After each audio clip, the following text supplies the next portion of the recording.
Jeff, good morning. This is Rob Martindale. I'm the utility program manager for the Colorado Department of Transportation statewide effort here. I've been with the Colorado Department of Transportation now for about 16 years. I'm also a registered land surveyor in the state of Colorado. Okay.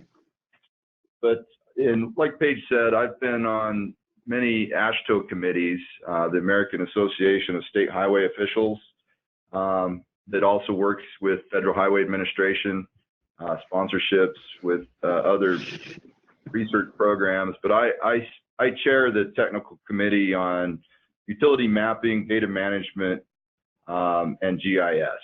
And our technical committee, I've been that chair for 2.5 years now, and we've looked at a number of different things. But so at the state level, I've been the utility engineer now for, well, since 2012, and we've recognized at the DOT level that our highway corridors are, the main corridors for utility installations, for utility companies. We're mandated by the federal government to allow utilities in our rights of way, and so we've recognized that we've missed the opportunities over years and years to collect that data as it was being installed.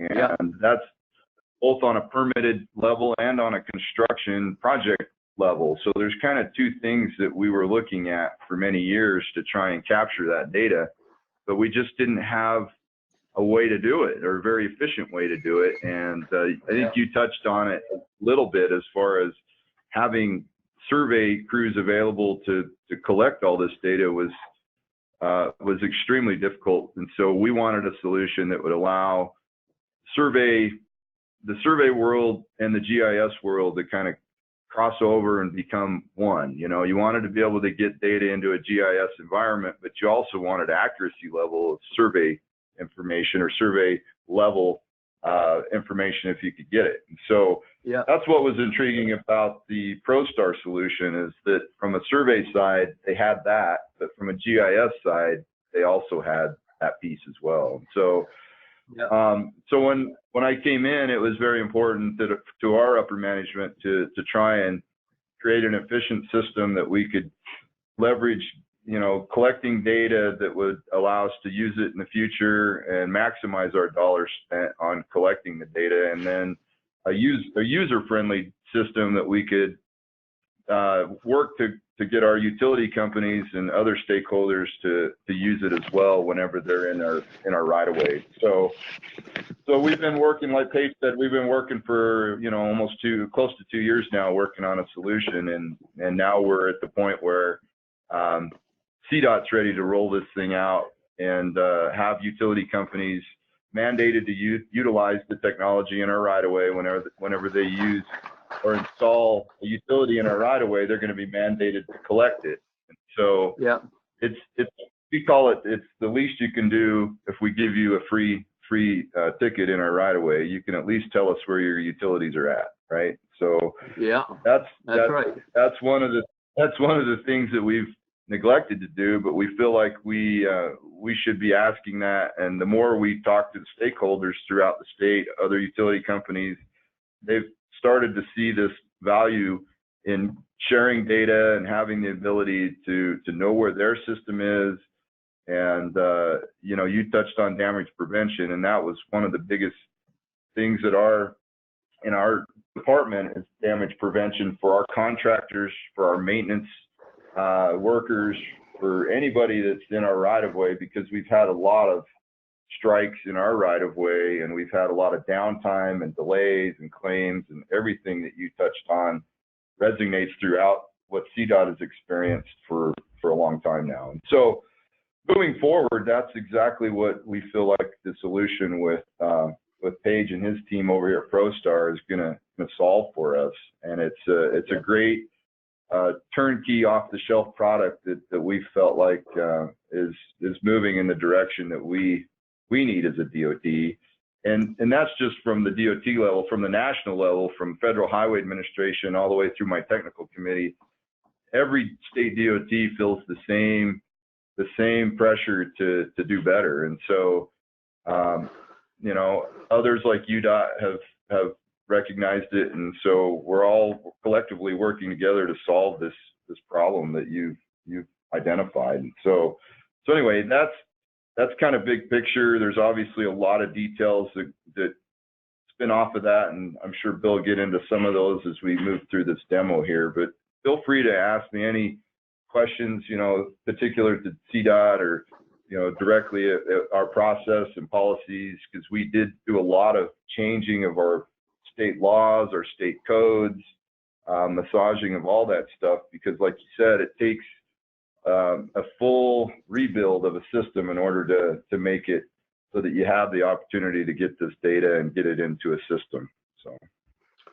Great. Okay, that's great. That gives me a really good feel. I think Paige mentioned that Utah seems to be following Colorado's lead. Do you think that Colorado and Utah are just way ahead of everybody else in the West, or do you think a lot of DOTs are aware of this problem and are just as interested as Colorado and Utah are in doing something about it?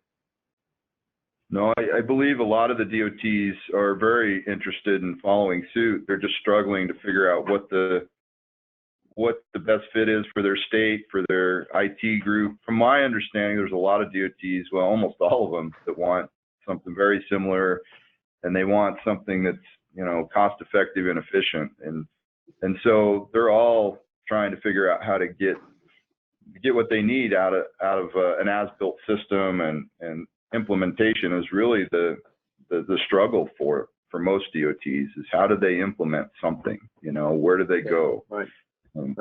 And so that's been my exposure to it. And CDOT looked at several different options early on, develop our own, buy something off the shelf, because that's what other DOTs were doing. And some DOTs, in fact, 8 DOTs received grants from the Federal Highway Administration under the SHARP State Highway Research Program, SHARP 2 program.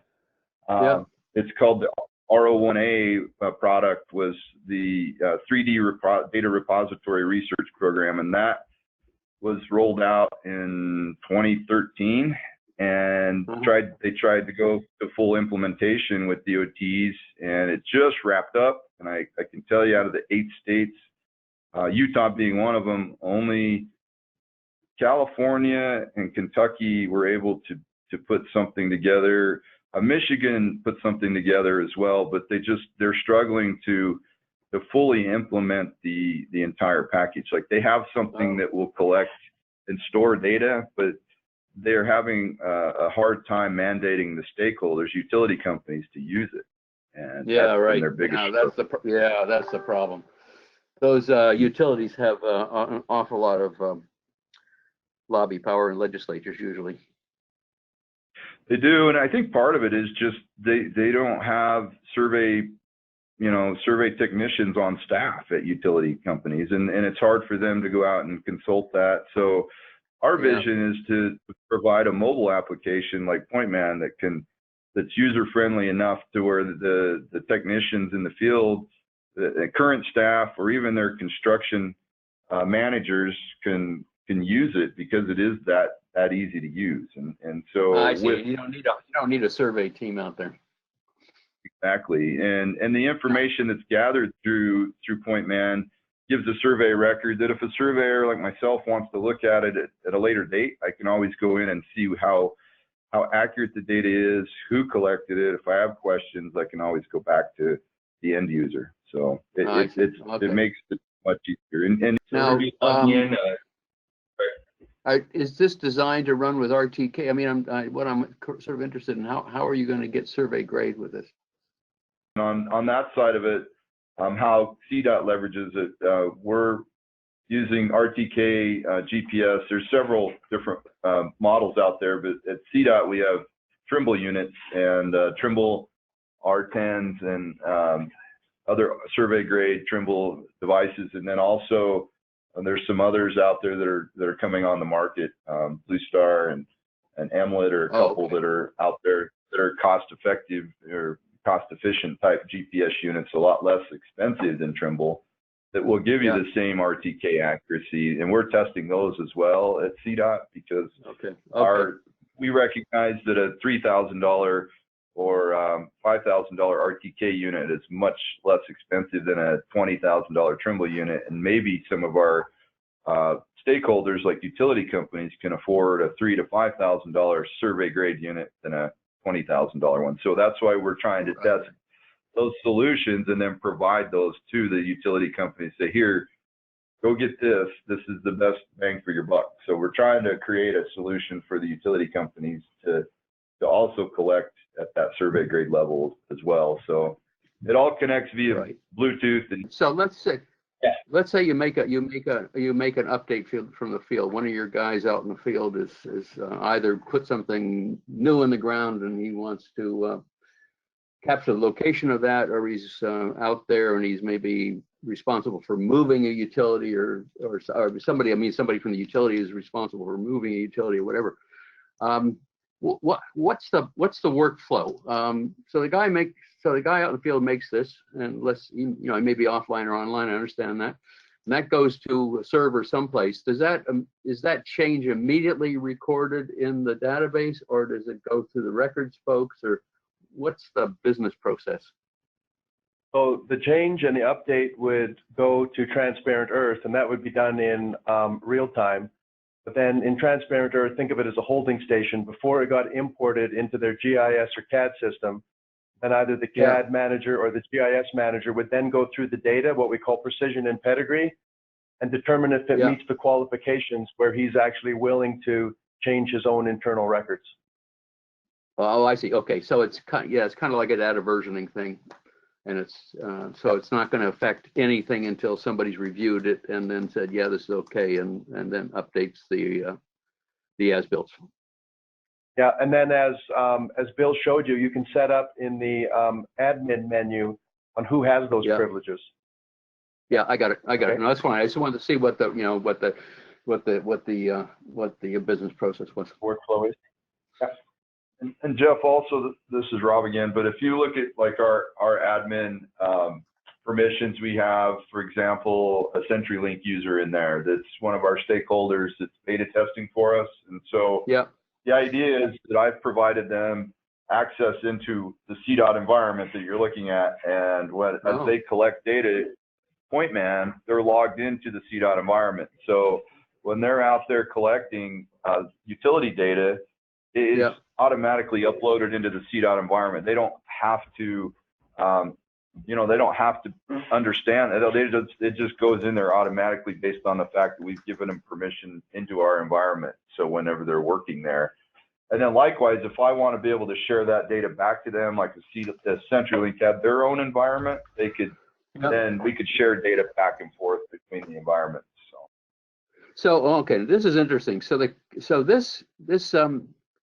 I guess the database that we're talking about is the Transparent Earth, and it has access to other databases. But let's Transparent Earth, and the folks that would have access to this data, being able to update it and to view it, would be utilities, CDOT, and also construction contractors, I assume. Absolutely, yes. Okay, so and I'm familiar with CenturyLink. I used to do a lot of work with those guys. But I assume all the electric power, gas, all the utilities in Colorado are involved in this, or is it a subset of the utilities in Colorado? No, it's collective. It's everybody that would fall within our right-of-way jurisdiction. So I mean, everybody pulls permits to install in our right-of-way, and so so it's the nice thing is though.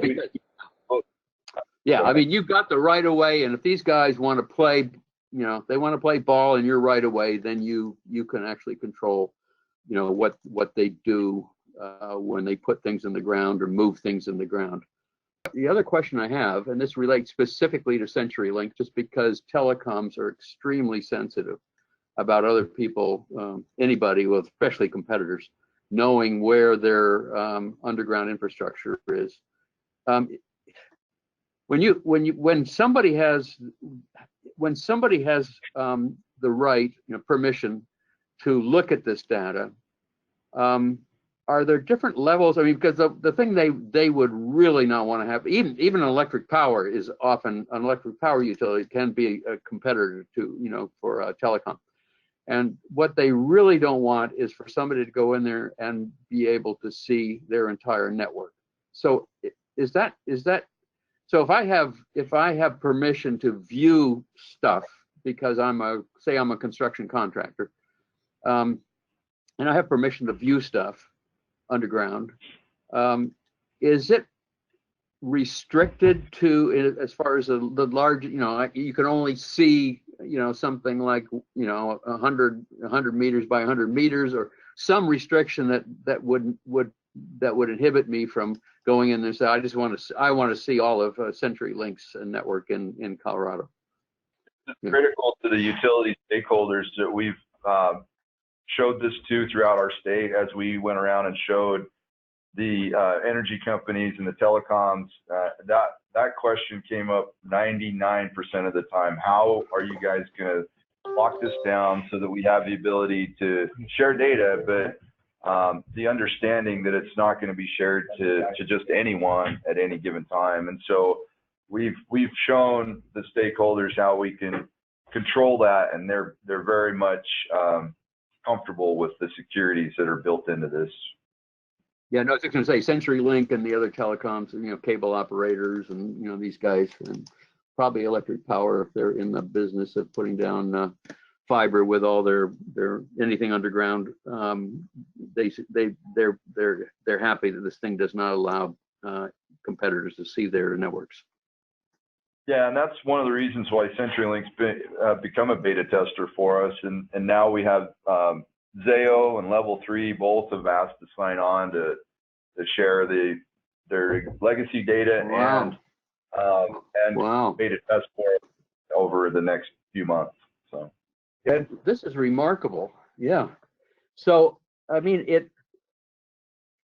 this to get all the utilities and telecoms in Colorado to participate in this thing, was it a carrot or a stick thing? Did the state say, listen, if it's our right of way, if you don't play, in this endeavor of ours, you're just not going to be putting anything in our right of way? Or was it both? Or I mean, yeah, Jeff, it's both actually. We've said, look, you have a requirement by our utility code to provide us as-built, and you have 45 days to close out your permits with those electronic as-built, or you don't get another permit.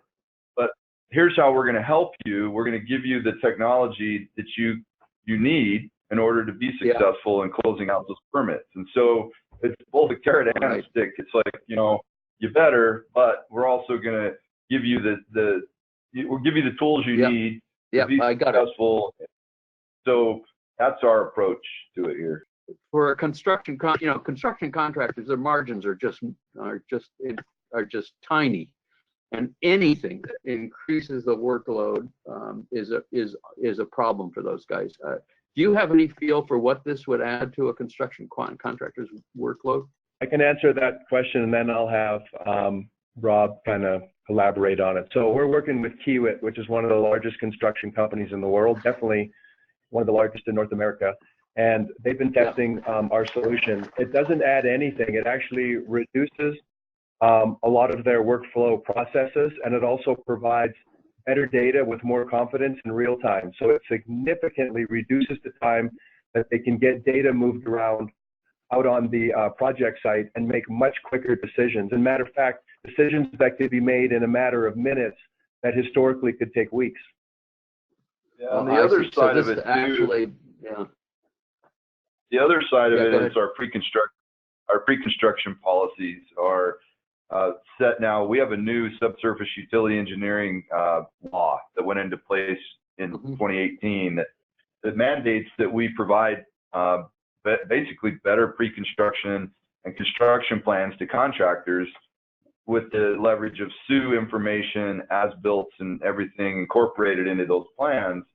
So our vision is that we take everything that's designed from SUE data, so existing condition utilities, proposed and relocated utilities, and that's all provided to the contractors via the mobile application, so that when the contractors are in the field and they're checking excavation marks to the pre-construction design, they should all match in theory, right? You should be seeing the exact same amount of paint on the ground during construction as your plans are showing that were provided to contractors. And that's one of the biggest disconnects that we've had with damage prevention is whether the plans missed it or didn't show it, showed up during excavation or didn't even show up. So maybe there's things that are being caught during pre-construction that are not being painted during construction that may, could be prevented. Or damage prevention could maybe be prevented just by the plans themselves. Who knows? But